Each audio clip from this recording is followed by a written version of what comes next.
So, our project is a collaboration between UH Manoa and Cal Poly, and this is the project that we've been collaborating. On our part, it's a floating structure.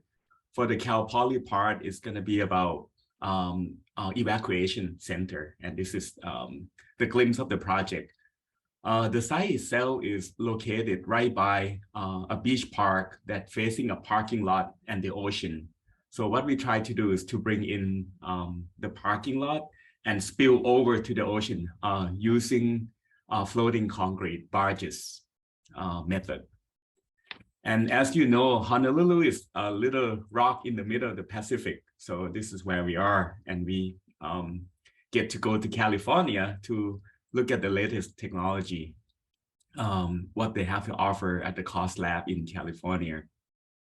So these are the students in the class. On the left is from Hawaii, to the right is from Cal Poly that came to visit us, and we took the photograph at the site on the right. And Axel is our collaborator, professor that we work with. We also work with the local precast company, GPRM, that come to our review, all the review that we have with the students. And COST lab is at California that we went to visit. Okay, once again, the location is in Honolulu. The island that highlight in blue, that's where we are. In Honolulu, there's a lot of material that come in particular concrete. That's probably the majority of building material that we have to fly them in. We have some aggregate, but we don't have a lot of resources. So, by, being in Honolulu, it's kind of difficult to get, many other materials that come into our island. We also look at one of the very first PCI journal, and this is one of our mentor, Alfred Yee.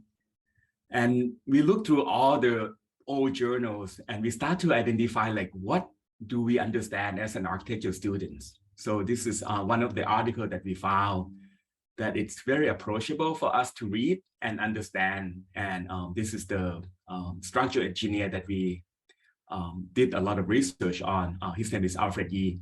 He's a local boy, born and raised in Honolulu. Because of the geography, he learned how to use limited resources that we have on our island and come up with the principle to pattern and to generate good ideas throughout the world. I'm going to walk you through it as we move along. So, for example, this is the pattern of floating barges. Those are all concrete barges. To your left, the honeycomb system, and to your right is the pattern drawing for the NMB splice system that we use on the precast panels. So we dig into it deep, and we also take the student to see all the precast building, show them the video of how all these things get made. We also look at all his archive of the construction process. When he was building things or designing things, we acquire all the old photograph of the documentation of his office. So we look into each project, how things were made, during the construction. So these are, to your left is Arizona Memorial that also using the floating structure. And to your right is phosphates factory.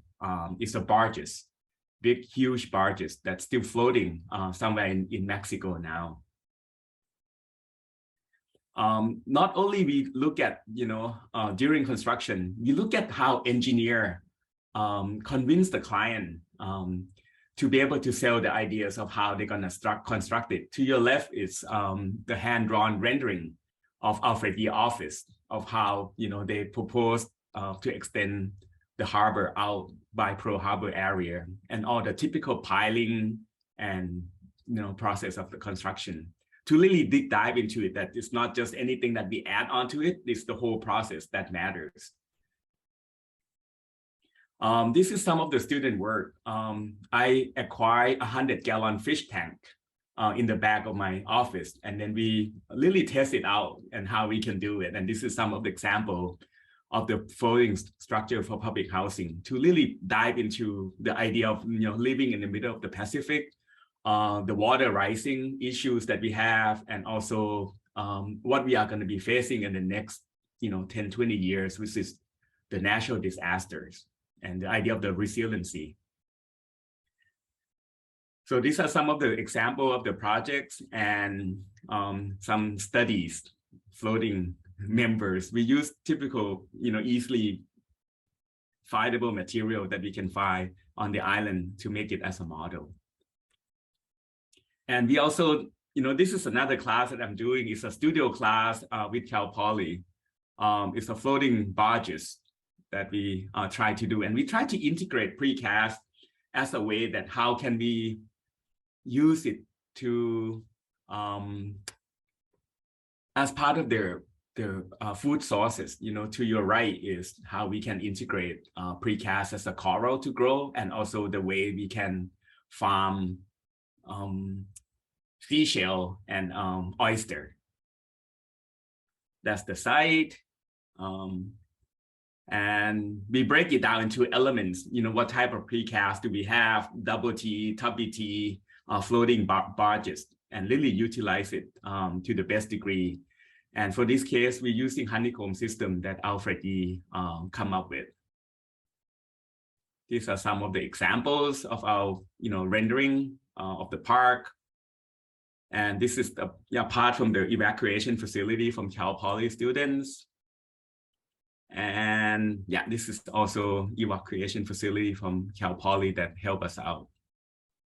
And at the last slide, I just want to end it in a way that, our job as educating precast, we always bring it down to the normal level. We use food as an analogy to make the student understand how things get made. When we do it in large amount, we can make it more efficient. And students get to understand more and more of it when we bring it down to just the food analogy. We told them that we can integrate other grain into the bread as well, just like the precast. What we can do to make that bread healthy and better for the environment and when you consume it. So this is what we did to our 2 classes last year. Yeah, last semester actually. So, okay, that's, I also have a quick video to show. I'm gonna start sharing.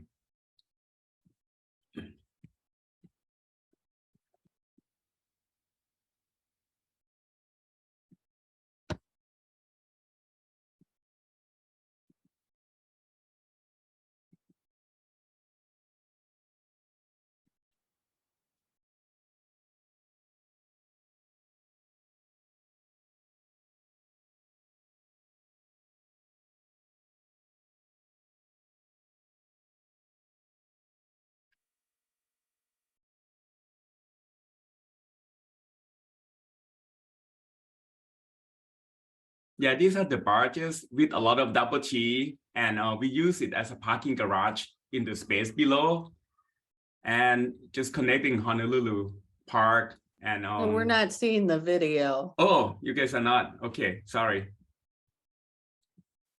Apologize for that. I'm gonna do new share, and then okay. Now we are. Okay.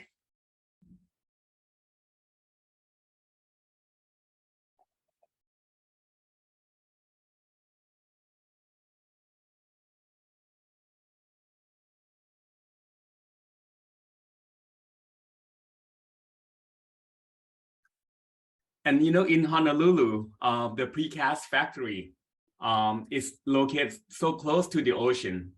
So the way we will construct this, we have a diagram of how to bring everything in by barges, and then without having to block the traffic along the way. So it's gonna make it more efficient with just tugboats and just do everything, around the ocean side that we have.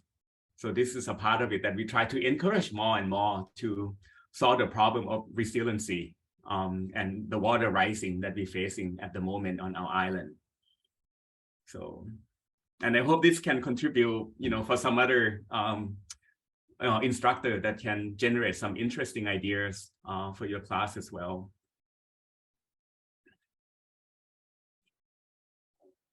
Okay, we're almost done. Yeah, these are the precast canopy that we integrated with photovoltaic, and it can generate the light and the energy for the park that we created. Okay, any questions? Please let me know. Oh, that's a fantastic project. And Hawaii has such an amazing history of precast. Yeah. So it's nice to have a studio there. Yeah, and we approached the studio as, we combine like a history into it. We acquire a lot of old photographs from Alfred E. office, and we invite the professor from art department who was very good with photography and explain how all these things get put together. So it's not just the precast itself, but we bring it down to just for every department to understand precast. And I think there's a lot of interest in the idea of floating precast structures right now. Oh, okay. So, yeah, connect me to that's something the right people that we're seeing a lot of interest in. So, yeah. Okay. Thank you. Yeah. Any question? Just let me know. any other questions? I'm just curious, great project and everything so far is so inspiring. If there's yet something in your process that simulates, kind of water action, tidal shifts, swells, things like that, like how you conceive of that. I mean, not that it's necessary, it's such a complete project at this point, but just a curiosity. What we do is, next year we gonna get the wave making in our fish tank and really try it out. And I'm gonna try to collaborate more with the structural engineering department that we work with.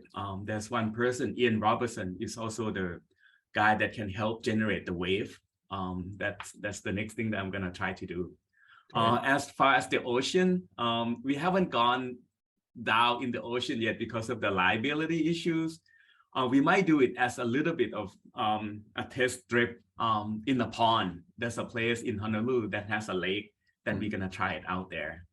We actually built a real structure 8x8 using lumber, and we thought about creating a floating barges and really float it out to this lake that we have a friend who owns a property, and really try it out like a design build project.